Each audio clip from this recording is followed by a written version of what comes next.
Bonjour à tous les amoureux d'histoires de vie émouvantes et de voyages qui ont marqué l'histoire.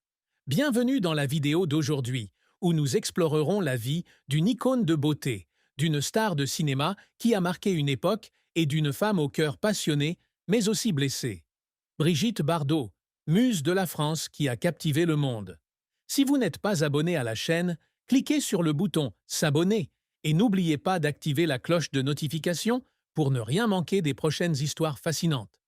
Rejoignez-moi dans l'univers de Brigitte Bardot, où le halo et l'obscurité se mêlent, pour découvrir la véritable personne derrière cette beauté légendaire. Brigitte Bardot est née le 28 septembre 1934 à Paris, dans une famille aisée de la classe moyenne. Son père, Louis Bardot, était ingénieur industriel, et sa mère, Anne-Marie Mussel, une femme d'art qui a encouragé Brigitte à se lancer dans la danse classique dès son plus jeune âge. L'enfance de Brigitte semblait parfaite. Une belle fille, grandissant dans un luxueux appartement du quartier de Passy, élevée dans un environnement strict mais aimant. Cependant, derrière cette apparence parfaite, se cachaient les premières blessures émotionnelles qui allaient façonner sa vie. Brigitte ne s'est jamais sentie véritablement aimée inconditionnellement dans sa famille. Son père était strict et rigide, tandis que sa mère, bien qu'aimante, avait tendance à privilégier sa sœur aînée, Marie-Jeanne. Brigitte se sentait donc constamment en quête d'attention et de reconnaissance. Ce manque d'affection lui a laissé un profond sentiment d'insécurité, une douleur qu'elle a portée toute sa vie. Jeune femme, Brigitte confiait se sentir souvent seule, même au milieu de la foule, et ce sentiment est devenu un thème récurrent dans sa vie. L'une des plus grandes souffrances de Brigitte fut sa relation compliquée avec son fils unique, Nicolas-Jacques Charrier.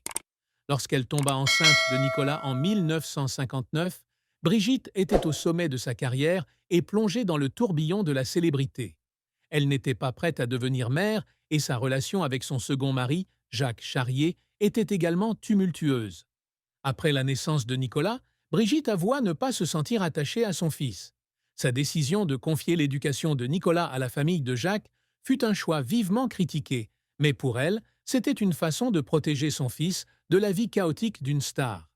Cette douleur provenait non seulement de l'éloignement avec Nicolas, mais aussi de la culpabilité et des jugements sévères du public. Brigitte écrivit dans ses mémoires qu'à chaque fois qu'elle pensait à Nicolas, elle avait le cœur serré, car elle savait qu'elle n'avait pas su donner à son fils l'amour qu'il méritait. Une autre souffrance dans la vie de Brigitte fut ses tentatives de suicide. Au cours des années 1960 et 1970, elle sombra dans le désespoir à plusieurs reprises, accablée par la célébrité, les échecs amoureux et l'isolement. Sa première tentative eut lieu en 1960, après une violente dispute avec Jacques Charrier.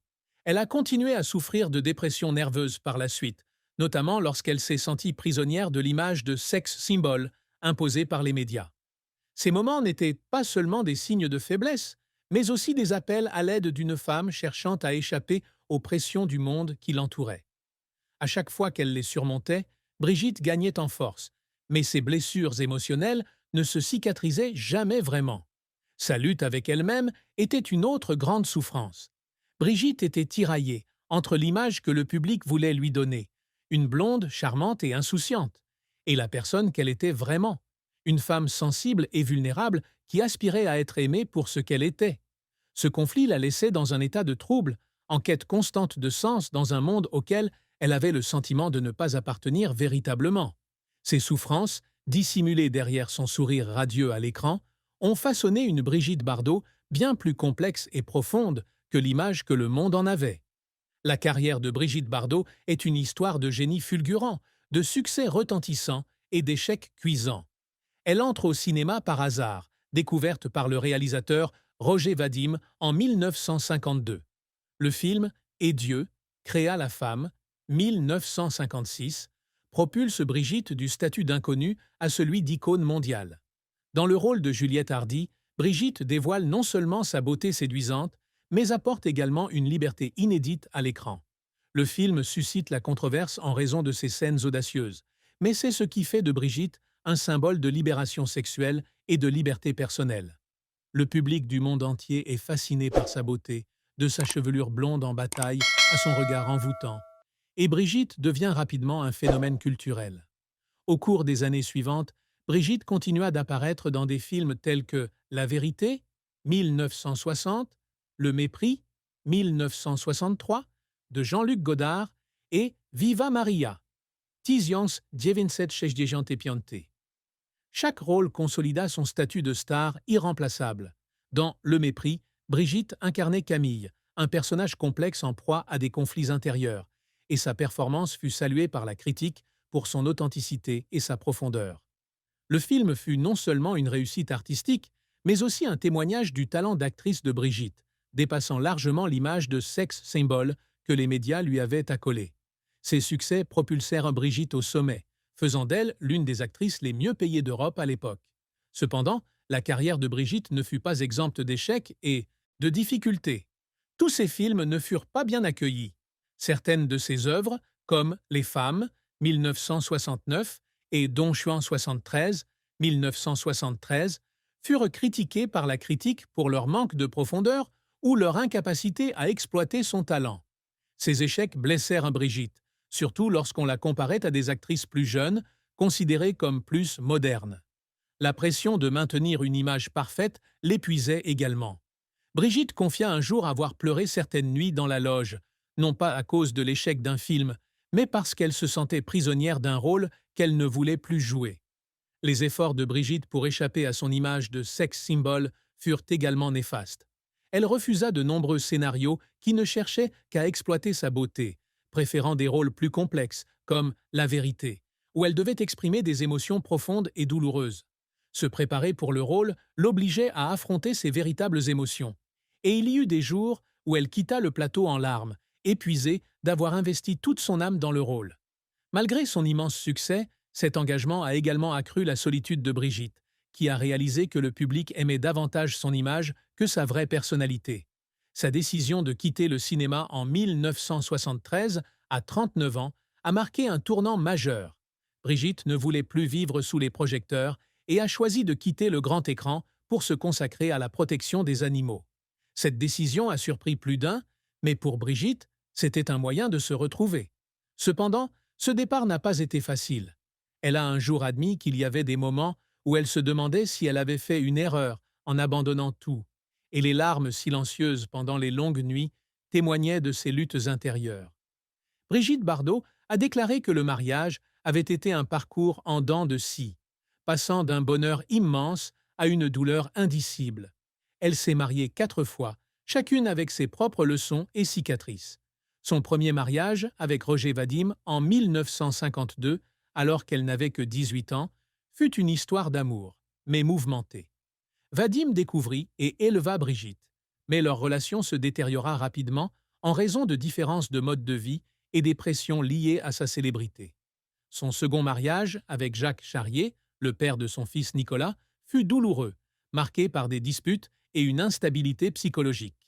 Son troisième mariage, avec le millionnaire allemand Günther Sachs, fut également de courte durée, bien qu'initialement considéré comme une histoire d'amour de conte de fées. Finalement, son mariage avec Bernard Dormal, commencé en 1992, fut sa relation la plus durable, mais non sans difficulté. L'une des plus grandes souffrances du mariage de Brigitte fut la maladie de Bernard Dormal, son mari actuel. Bien qu'aucune maladie spécifique ne soit officiellement confirmée, on peut imaginer que Bernard, dans son âge avancé, ait dû faire face à de graves problèmes de santé, peut-être une maladie chronique comme une maladie cardiaque ou un cancer. Brigitte, dans un rare moment d'émotion, confia un jour que voir son partenaire s'affaiblir la rendait impuissante. Elle versa des larmes en repensant aux souffrances de Bernard, ravivant ainsi le souvenir de pertes passées.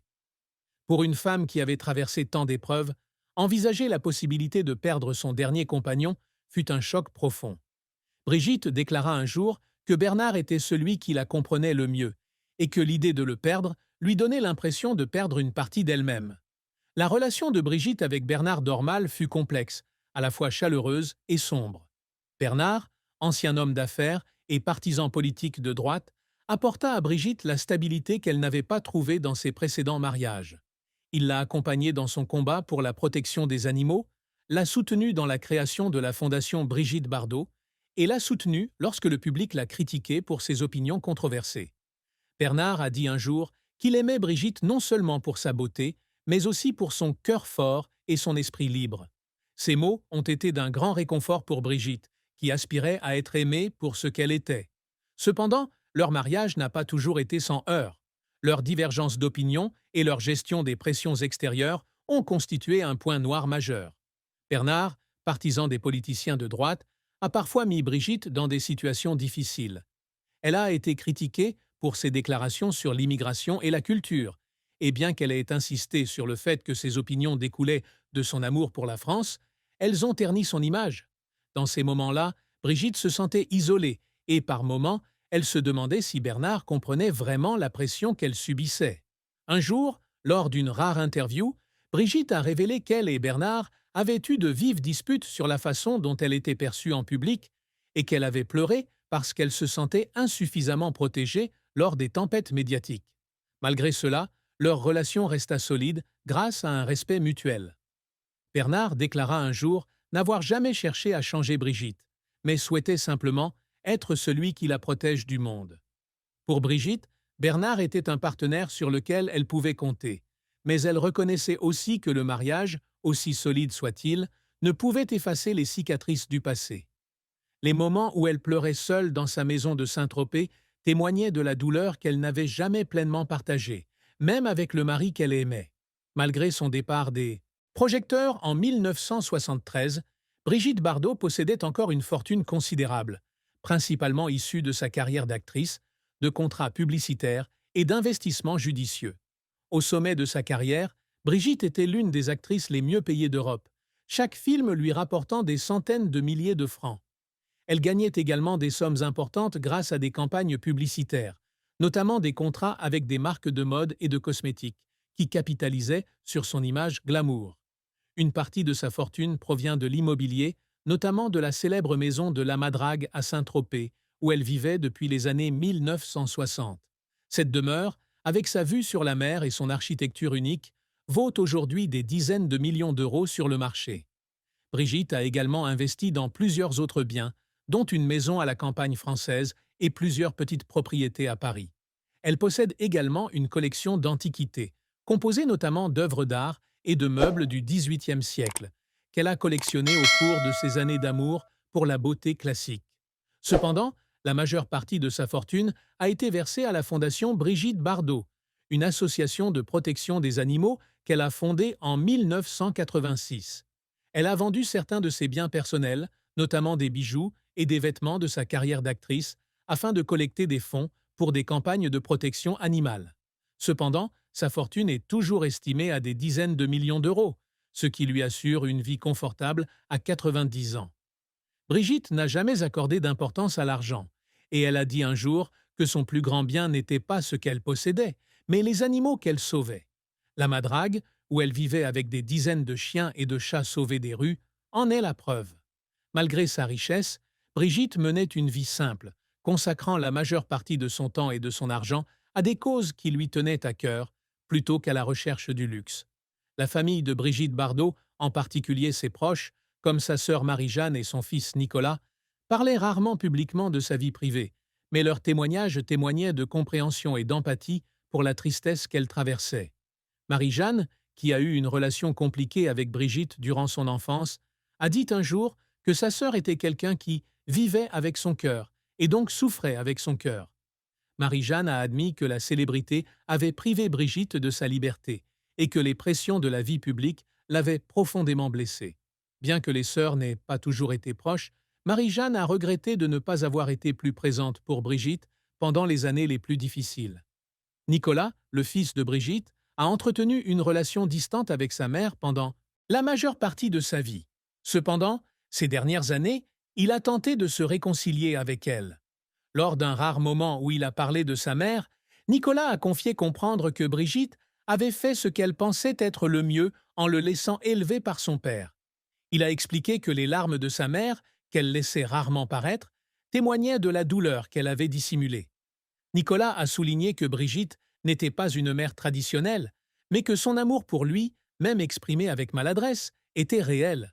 Il a également exprimé son admiration pour le travail de sa mère en faveur des animaux, y voyant une façon pour elle de trouver un sens à sa vie après son traumatisme. D'autres membres de la famille, comme les petits-enfants de Brigitte, ont également partagé qu'elle était une femme forte mais vulnérable. Ils ont raconté que Brigitte dissimulait souvent sa tristesse en étant occupée, en prenant soin des animaux ou en se battant pour ses idéaux. Cependant, dans ses moments privés, elle révélait une fragilité que peu de gens percevaient. La famille de Brigitte, bien que pas toujours à ses côtés, s'accorde à dire que la tristesse qu'elle a vécue, de la solitude de son enfance à la séparation d'avec son fils, en passant par ses crises de nerfs, a rendu Brigitte Bardot à la fois résiliente et fragile. À 90 ans, Brigitte Bardot mène une vie paisible à la Madrague, à Saint-Tropez, loin des projecteurs de son passé. Sa fin n'a pas été un conte de fées, mais un voyage riche en émotions. La santé de Brigitte s'était considérablement dégradée ces dernières années. Elle souffrait de problèmes osseux et articulaires et de douleurs chroniques, ce qui l'obligeait à rarement quitter son domicile. Pourtant, elle a continué à œuvrer pour la Fondation Brigitte Bardot, consacrant son temps à écrire des lettres pour défendre les droits des animaux et à superviser les projets de l'organisation. Ce dévouement, bien qu'admirable, était aussi pour elle un moyen de cacher sa profonde tristesse. Brigitte a caché de nombreuses souffrances tout au long de sa vie. L'une des plus grandes était la solitude. Bien qu'admirée par des millions de personnes, elle avait souvent le sentiment d'être incomprise. Des relations amoureuses ratées, l'éloignement de son fils et les critiques publiques l'ont poussée à ériger un mur invisible autour d'elle. Elle a écrit un jour dans ses mémoires « J'ai vécu une vie que tout le monde trouvait parfaite, mais je suis la seule à savoir à quel point elle était solitaire. » Les larmes qu'elle essuyait en silence au cours de ces longues nuits témoignaient de la douleur qu'elle ne voulait pas que le public voie.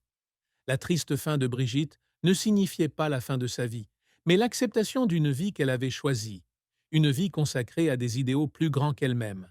Bien qu'oubliée par une nouvelle génération, elle demeure une icône immortelle dans le cœur des cinéphiles et des défenseurs des droits des animaux. Sa plus grande tristesse, peut-être, était le sentiment que le monde ne la comprenait pas. Mais dans le silence de Saint-Tropez, entourée des chiens et des chats qu'elle aimait, Brigitte a trouvé un peu de paix, un endroit où elle pouvait être elle-même, sans avoir besoin des projecteurs ni des applaudissements de la foule. Applaudissements de la foule. Applaudissements de la foule.